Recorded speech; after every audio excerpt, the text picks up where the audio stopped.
كتاب عبقرية الحضارة المصرية القديمة للدكتور أحمد محمد عوف. خلفية تاريخية.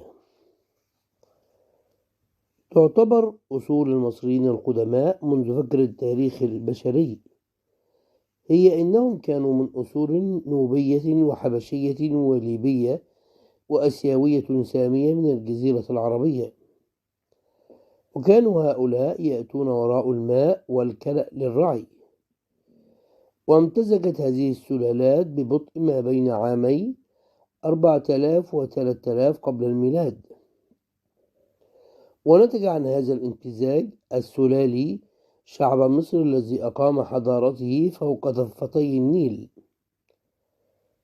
فالمصري القديم نجده قد اندفع من الصحراء حول الوادي إلى النهر، حيث استقر بجواره وزرع الأرض السوداء بمائه، وساعد موقع مصر المكاني على الاستقرار لأن الصحراء تحيط بها من الغرب، وفي الشمال يوجد البحر الأبيض المتوسط، ومن الشرق سلسلة جبال البحر الأحمر، وفي الجنوب توجد مجاهل أفريقيا.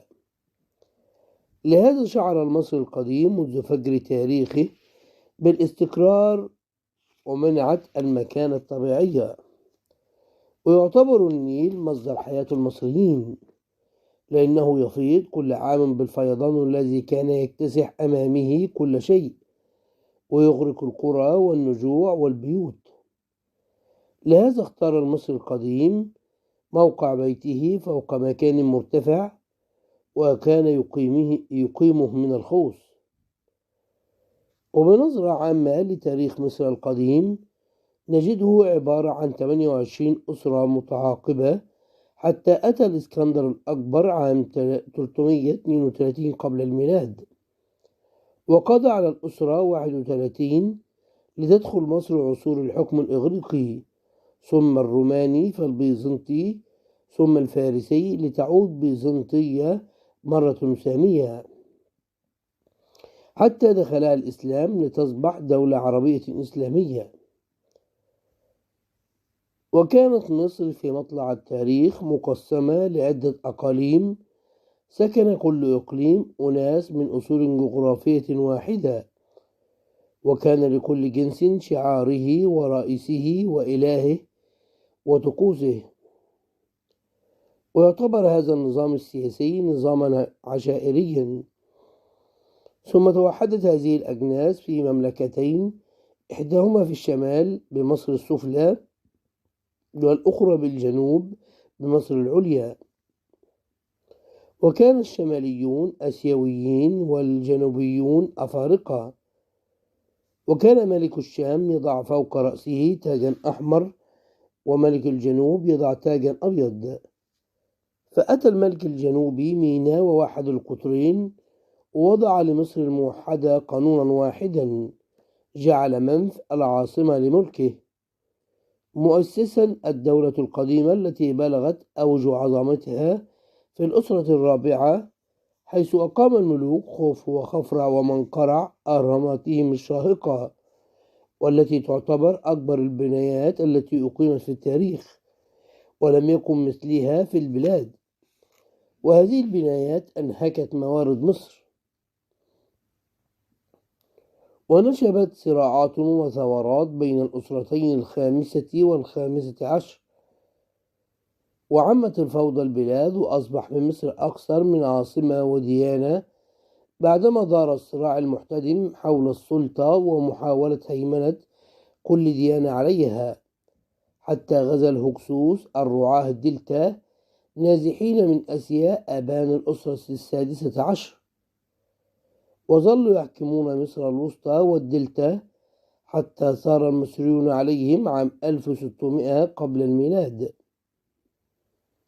وكانت حرب التحرير مع بداية الدولة الحديثة التي كونت إمبراطورية ممتدة لنهر الفرات باتجاه الشرق، ولا سيما أبان حكم تحتمس الثالث وابن حتب الثالث، حيث دلت لهما النوبة جنوبا وفلسطين والشام شرقا في القرن 15 قبل الميلاد.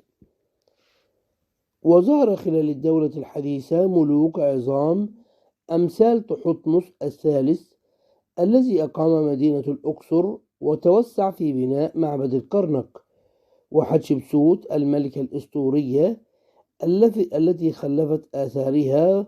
وظهر في الأسرة الثامنة عشر رمسيس الثاني الذي أقام المعابد.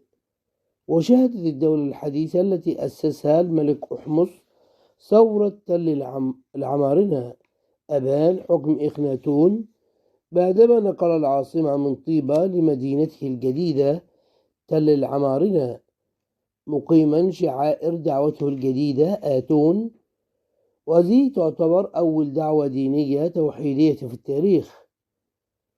لهذا ثار عليه كهنة طيبة الدعوة آمون، وكان يعاونهم العسكريون مما أضعف هيبة وقوة المملكة وأفلت زمام سيطرة الملك من يد إخناتون على الأقاليم الشرقية بآسيا.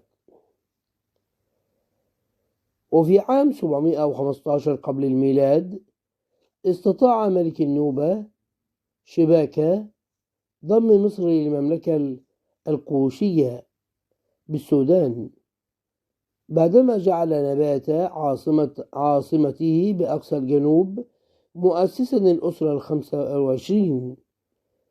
لكن الملك بسماتيك الأول حرر الأراضي المصرية جاعلا عاصمته منف بالجيزة مؤسسا للأسرة ال26. وفي عهد الأسرة ال27 استولى قمبيز على مصر عام 404 قبل الميلاد، لكن المصريين ثاروا عليه بالدلتا لتصبح مصر محررة أبان الأسرة ال28.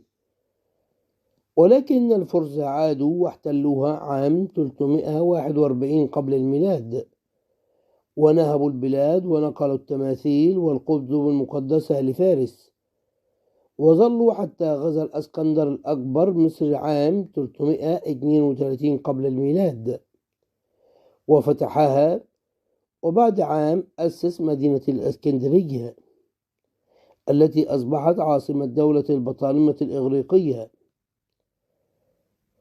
وبنظرة شاملة نجد أن مصر كانت أول عاصمة موحدة لها في منف بالجيزة بعدما كانت بهديت بلمون عاصمة مملكة الشمال، وإمبوس بلاس عاصمة الجنوب. وكان الإله أورس إله مصر السفلى وست إله مصر العليا.